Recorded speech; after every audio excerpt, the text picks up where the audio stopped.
जब भी राजस्थान की मिट्टी, उसकी खुशबू, वहाँ के किसान जवान और विकास की बात होती है तो एक नाम सबसे पहले सामने आता है, राजेश पायलट।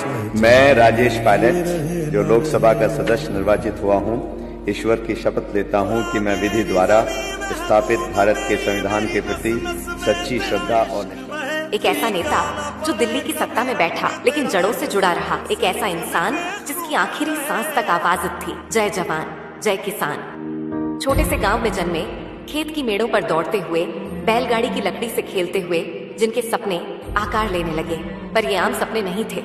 उनमें देशभक्ति थी, उनमें ऊंचाई छूने की चाह थी। गरीब परिवार, सीमित साधन, लेकिन मन में असीम उड़ान।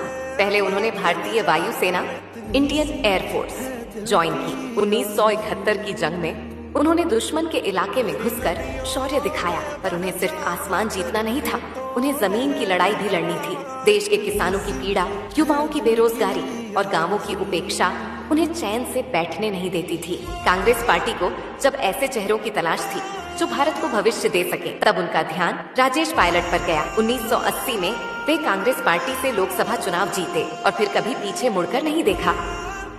उनकी छवि एक कड़क अफसर लेकिन नरम दिल जनप्रतिनिधि की थी। वे संचार मंत्री बने, फिर गृह राज्य मंत्री और अन्य महत्वपूर्ण पदों पर रहे। उन्होंने राजस्थान और आसपास के क्षेत्रों में शिक्षा, सड़क, बिजली, पानी और किसान कल्याण के लिए ठोस काम किए। राजस्थान में Rajesh Pilot government polytechnic college, memorial college of education और स्टेडियम उनकी दूरदर्शिता के प्रतीक हैं।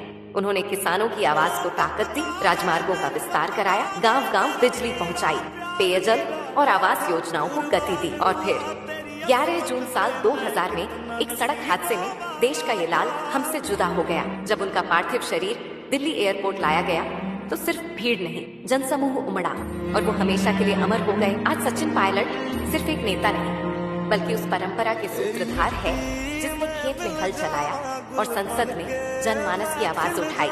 राजेश पायलट एक नाम नहीं, एक युग। 11 जून को कांग्रेस परिवार की ओर से अश्रुपूरित श्रद्धांजलि।